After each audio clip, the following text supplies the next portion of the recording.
Okay, the last thing that you must know inside of Photoshop is the camera raw filter.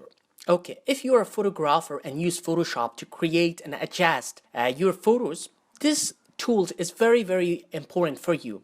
For example, if I go to filters and I choose camera raw filter, and there is a bunch of options in here that lets you adjust different options and different parameters of your image. Or most of photographers are capture photos in raw format, and if your photos are raw in raw formats, as you know, as you see that the name of this filter is camera raw, it's work a lot better with raw image. If you have raw image and uncompressed version of your image, you can adjust these temperatures and these exposure, these options like the camera sensor, and they are using all of your raw information to adjust different parameters in your footage. And it's also work with unraw and compressed footage also, like this image, this JPEG image. You can, for example, change the temperature of that, maybe like this, and you can tint it, changing this exposure, you see, and contrast, light. You have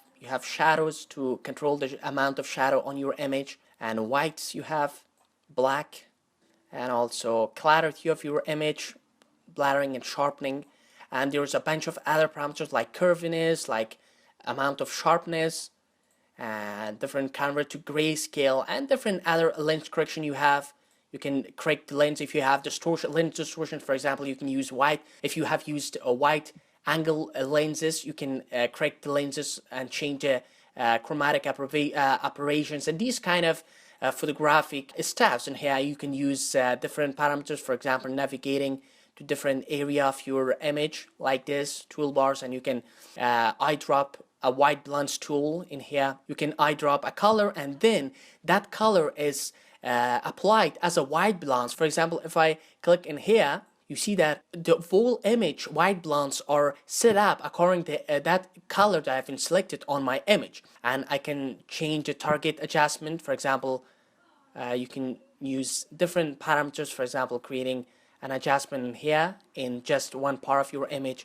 You can spot removal. You can remove one part of your image like clone tools.